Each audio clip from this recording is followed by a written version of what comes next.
Bonjour à tous, dans cette vidéo nous allons voir le chiffrement par substitution. Alors, le chiffrement par substitution consiste à remplacer une lettre par une autre. Donc par exemple, le A sera chiffré par un E, le B par un T, etc. Donc la clé sera définie de façon aléatoire. La clé est très longue, elle peut contenir 26 factorielles possibilités. Donc au début il y a 26 possibilités, fois 25 pour la deuxième, etc. jusqu'à 1.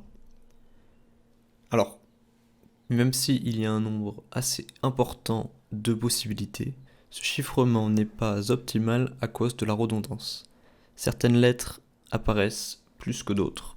Ainsi, sur une liste de mots assez importante, on peut retrouver certains patterns et déchiffrer beaucoup plus aisément certains mots.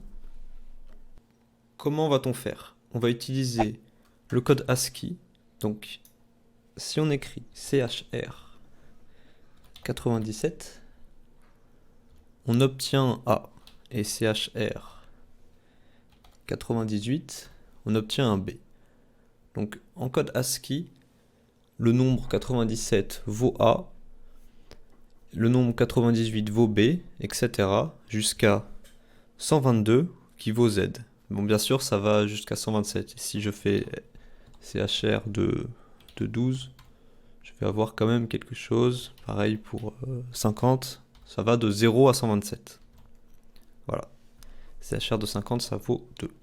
Donc pour créer notre alphabet, on va utiliser ça. Ensuite, si on veut passer d'un nombre, d'une lettre à un nombre, on écrit ORD, par exemple A. Et là, on va avoir son rang.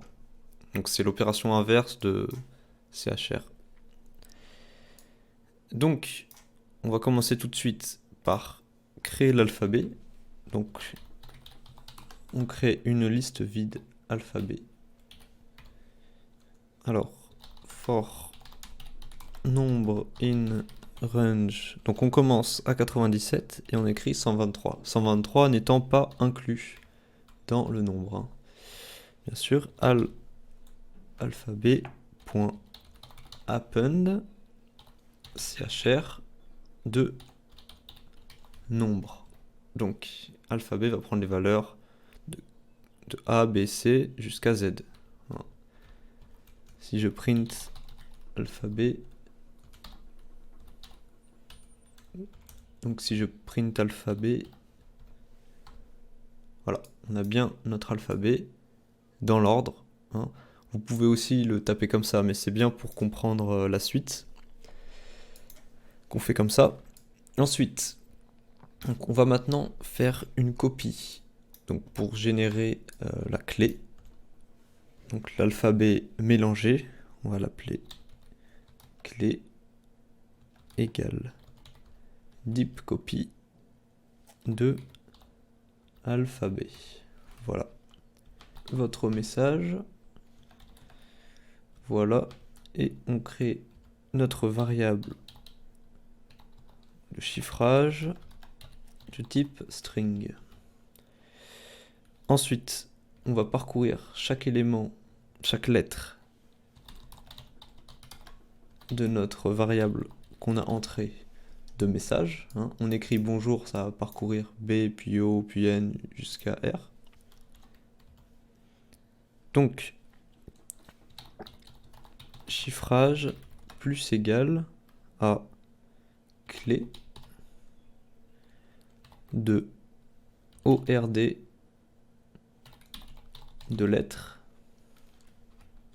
moins 97. J'explique pourquoi. Donc par exemple, si notre lettre vaut A, ORD lettre va prendre A et va renvoyer 97.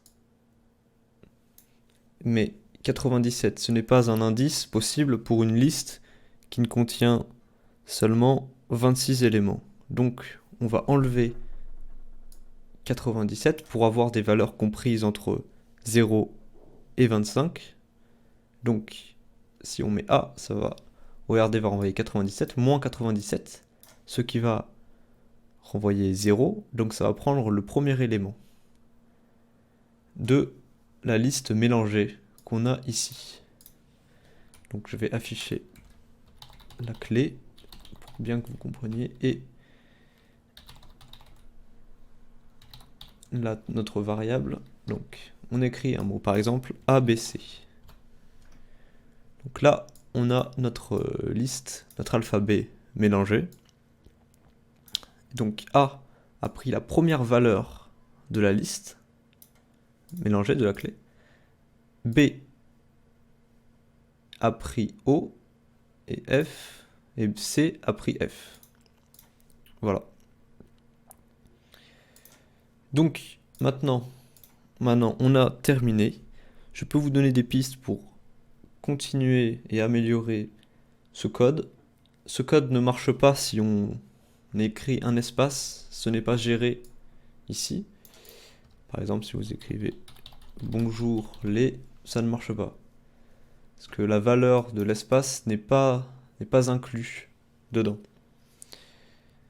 Donc vous pouvez par exemple splitter le message par espace et ensuite gérer chaque élément de cette nouvelle liste.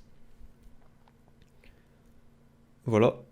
Vous pouvez rajouter certains caractères, parce que là, il n'y a que ceux compris ici. Rajouter des espaces, des points d'interrogation, des majuscules, des petits points, etc. Des chiffres. Voilà. J'espère que cette vidéo vous a plu. On se retrouve pour une prochaine. C'était Arthurus. Ciao.